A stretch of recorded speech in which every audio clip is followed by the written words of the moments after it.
Ever wonder why your clothing brand isn't standing out? The truth is, most brands are using the same tired trends that just don't work anymore. And in today's video, I'm going to be breaking down exactly which trends are crushing it and which are dead. If you're new here, I'm Elijah. I've analyzed hundreds of campaigns and worked with over 250 brands. I've seen firsthand the actionable strategies that turn heads and build loyal communities. But first, a trend that isn't. Day X of starting a clothing brand. Sound familiar? Let's watch one now.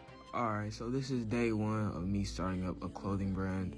So before I even come up with anything, I need a name and a design. So I'll head over to the drawing board to make up a name. I come up with God's World, but I don't really like it. So I decided with Yahweh's World. I just like the ring to it, and I just like the overall name in general, so I'm gonna stick with that for my name. Then we head over to the computer. I already have my designs ready, so I'm just gonna stick with those for now. And then that's basically day one. See y'all tomorrow. The reason these series worked in the beginning is because it was so unique to start a clothing brand. But that's also the very reason why I believe they don't work anymore. It's because everyone has a clothing brand and it's not unique to do so anymore. Everything about this process has become rather trivial. Making a name, designing a garment. We've all seen videos like this before, and even looking for an example for this video that I'm making now, I could scroll past tens and tens and tens of these. However, that being said, I believe this will work if your day-to-day operations are unique. For example, if you're at a rare stage in your brand that most people don't get to see. So you're exceptionally large and you're going to big clothing shoots and you're flying around on planes. Or secondly, if you're running your brand or doing things that most people don't normally do, unlike naming your brand or making designs. But if you're instead looking at hopping onto a trend that isn't dead, but is still in its beginning early phases, then I would look into the long-form day in the life content.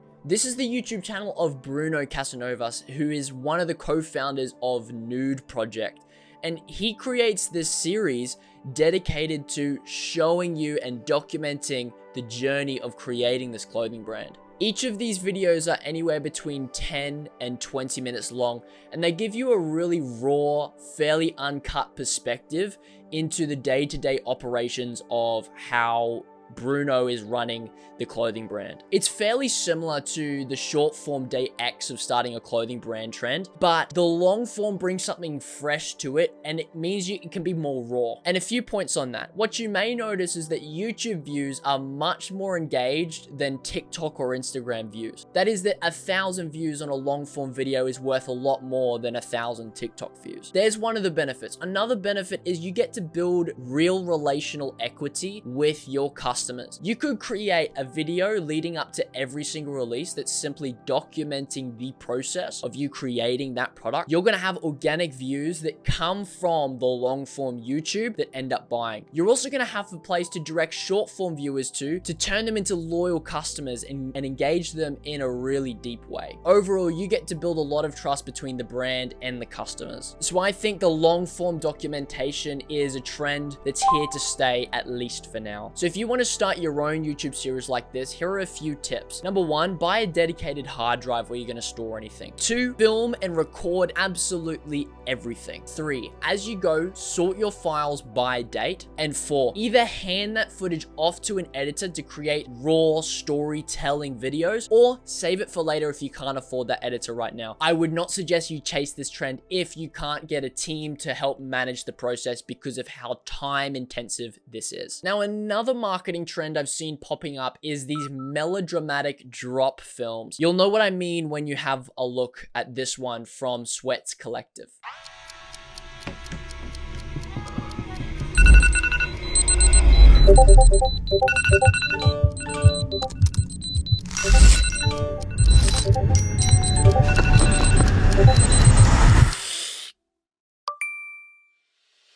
Let's go!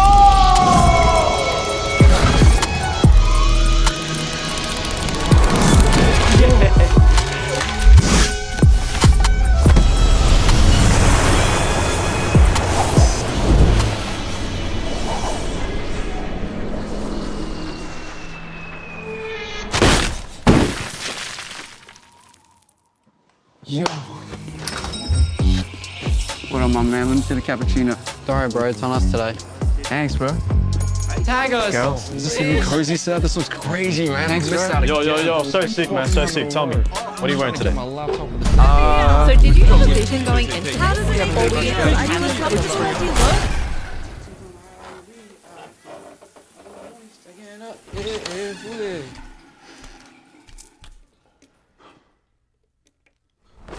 Wait. Yo! That's my cozy set!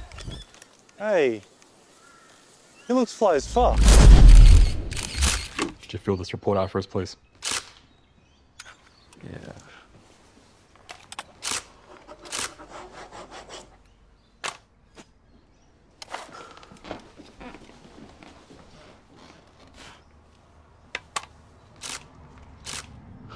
I just want my cozy set back.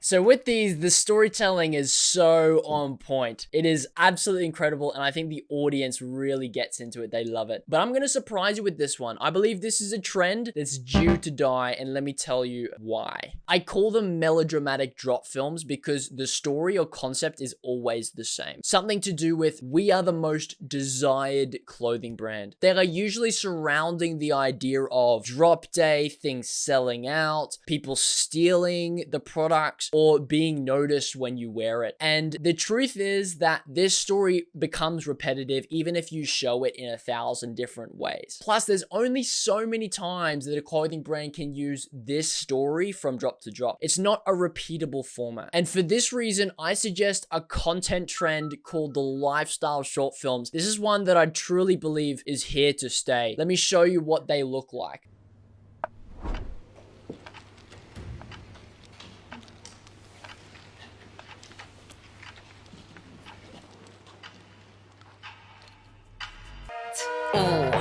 Knock, knock. Something real, something raw, not accidental, no, I'm sure. You're not needed, show you the door, but what's that, yeah, are you sure? Yeah, that's a rental, yeah, what a bore. Lying, nothing in your core. Buying, yeah, what for? But do what I need to, always sure. Something real, something raw.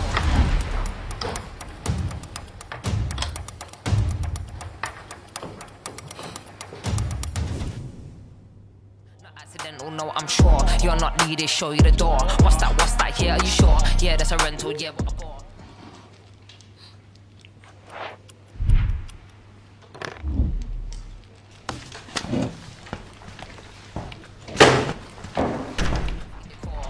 Buying, yeah, what for? But do what I need to, always sure. Boring, never been that. I get paid, bro, just to relax. Yeah, more money now, yeah, more tax. Sorted it now, don't worry about that. Boring, yeah, I've never been that. I get paid, bro, just to relax. Yeah, more money, but yeah, more tax. But sorted it now, don't worry about that. Flexing, yeah, but your soul is empty. Dripping in diamonds, Fenty. Dripping in vibes, got plenty. Got the technique, yeah, like Jet Li. Ow. One little chop like pow. One little hit like wow. Living for the now, live for the sound. Nice for the dollar, but I'm making a pound. Yeah.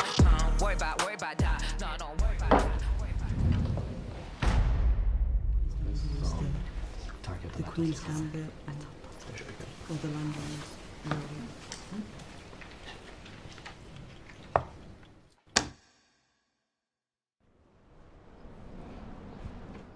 Take what's yours. So good. That's what I call a good tagline. Of course, man. Light work, bro. Just another day. Yeah, that is masterful work by Two Tone. We can definitely take some notes on that. If you missed it, the guy rocks up to the chess tournament. He wins every single game and adds the trophy to his collection. And it goes perfectly with the take what's yours lifestyle that they're trying to sell. I believe these lifestyle short films are a trend you should lean into because storytelling like this is totally evergreen. This is not a new idea. There have been brands that have been implementing this kind of content strategy since TV was was the game. Since the 80s, back when we had Nike that was really ahead of the curve. I even think back to the indigenous Australians who 60,000 years ago were telling Dreamtime stories about how they got here, and they were passed down from generation to generation. It's because we don't remember products or details or numbers or figures, but we do remember stories, and this kind of storytelling is stellar. Secondly, and different from the melodramatic drop films, the stories don't directly compete with other clothing brands because every brand has a different lifestyle. So you can very easily create something fresh from the market, and that is essentially what you need to stick out. So here are the few elements that you need if you want to create short films similar to this. First of all, a very clearly defined target customer, not an audience that's many people, one person that specifically aligns with your brand. Secondly, list out the things that they would do in their day-to-day life. Then find stories within those situations by adding a conflict. I'll give you an example. My target customer is someone that's into self-improvement. One of the things that they do in their day-to-day life is they go to the gym. And the conflict I'm adding to this situation to create the story is that there's a girl that they are trying to win over. How do they do it? That is the perfect foundation for a short film that's super unique that I can use to sell my product and bring lots of eyes to what I'm doing. But the same can't be said for this next trend. Some call it Flatlays, and if you ask me, I believe that they are on the way out. Posts and images like this still have a place on the website. I believe that is integral. You need to show off your products and the features in detail to be able to sell it to customers. But the truth is, on Instagram, posts like this are associated with what I call dropshipper pre-order streetwear brands, the really trendy ones that are here today and gone tomorrow. And unless you want to be a brand that is like that or associates yourself with other brands like that, I would not be posting Flatlays like this to your page. Keep them on your website and off your Instagram. But let me give you an alternative. It's a trend that I like to call scroll stopping product shoots. This is a campaign by the brand True, and every image in this carousel is a scroll stopping masterpiece. There's something in it that just juxtaposes your expectation, like a vacuum cleaner on a golf course. What are we doing? It makes me pause to do a double take, and it shows me that good products with good marketing lead to a very successful drop. Yes, it's true that products should speak for themselves, but heck, even better if you've got an amazing campaign that's going to make me look to go along with it, because I could have all the products in the world but no customers and I wouldn't make any sales. And if you're trying to make one of these scroll stopper product shoots for your next campaign, go onto Pinterest and shoot creative fashion photography ideas. And I only have to scroll for a short amount of time to find something that really inspires my craft. What I would suggest then is to put your own twist on this according to whatever your brand identity, lifestyle, or community is. And continuing on with the self-improvement brand from before, where gym is a big part of the lifestyle, we could just change the location and make this totally unique for our brand by shooting it on the bench in the gym. How about this one where they're playing with perspective? There's so many cool things that you can do with your photo shoots beyond Flatlays. And that's why I think these scroll stoppers are most definitely here to stay. And if you've enjoyed this video, I think you'll also like this one where I break down the content strategy that's taken Rude to 900,000 followers. Click the video on screen now and I'll see you over there. Really taking your time, click it, it'll be worth your time. Trust me, you've gotten this far.